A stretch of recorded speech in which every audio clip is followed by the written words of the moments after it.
Did we just get the ultimate Daredevil figure, or can we blindly skip over the man without fear?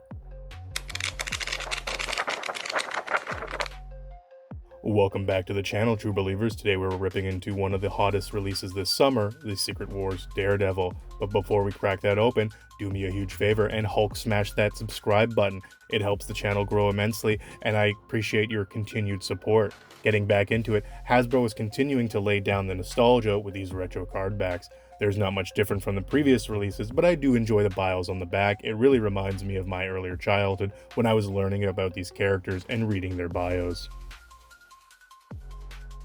First impressions, the engineering here is... Oops, looking the wrong way there, Matt. The engineering is top tier. We're finally getting a definitive bright red comic suit on a completely pinless body. The muscle definition is sharp, the joints are buttery smooth right out of the box, and that we are finally seeing those double Ds on the suit. It's a little robust, but I think it matches perfectly with the 80s comic book vibe. I do know that in the 80s the comic Daredevil had red double Ds, and these are black, but this is more of a homage to the original toy line of the Secret Wars. They loaded him down with great accessories, including his modular interlocking billy clubs that you can pull apart or have together as a longer club.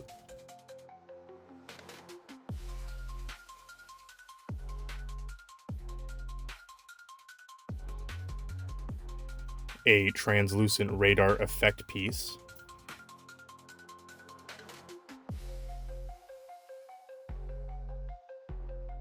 And alternate mismatched set of hands.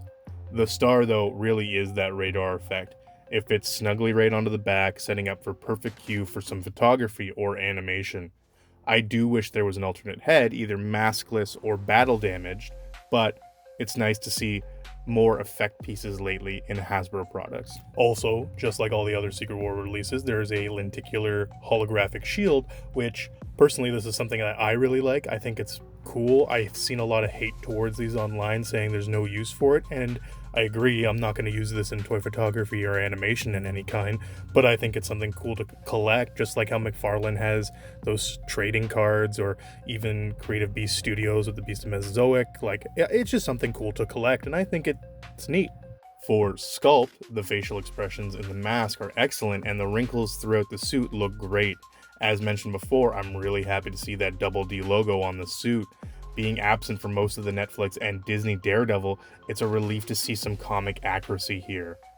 Other than that, the figure is just painted red all over, so there's not really much other than the few wrinkles and the head sculpt, the expression in his brow.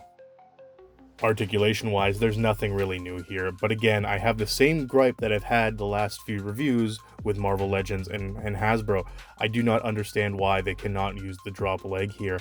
Hasbro G.I. Joe line has it, a few special Marvel Legends have it. I don't understand why it's not a standard at this point.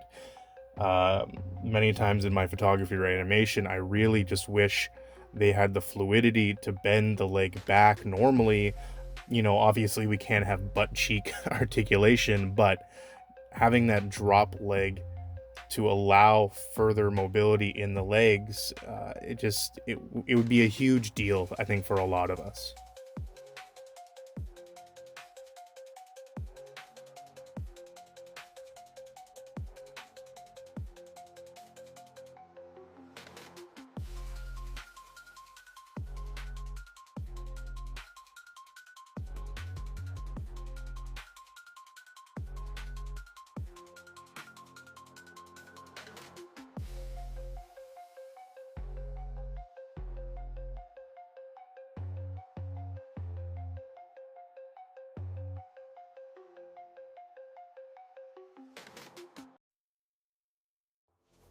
Mine did have 2 chips in either boot.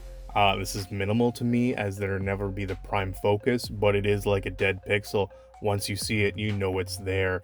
So, you know, typical nonsense with their quality control. Scaling wise, he sits in the typical Marvel Legend height. He scales well with average 6-inch lines and goes well against beefier characters, as often Daredevil does in the comics. He also works well with smaller ones, although it really depends on the figure that you're using.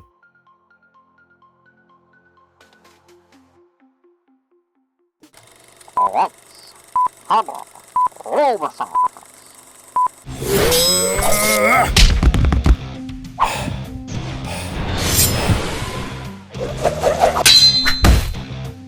final thoughts, I couldn't be happier to see this figure out there. I think it's really great on the shelf or in animation and toy photography.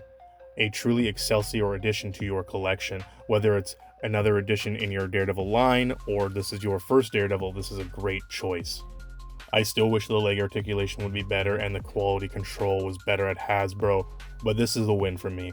Bring on the Daredevil. Hopefully they bring in some more villains. I would love to see what you guys have been doing. I would love to hear your thoughts on this. Did you pick this up? Thank you again for watching. Don't forget to hit that subscribe button. Leave a like, leave a comment. It really helps the channel grow. I appreciate you very much. Have a great day.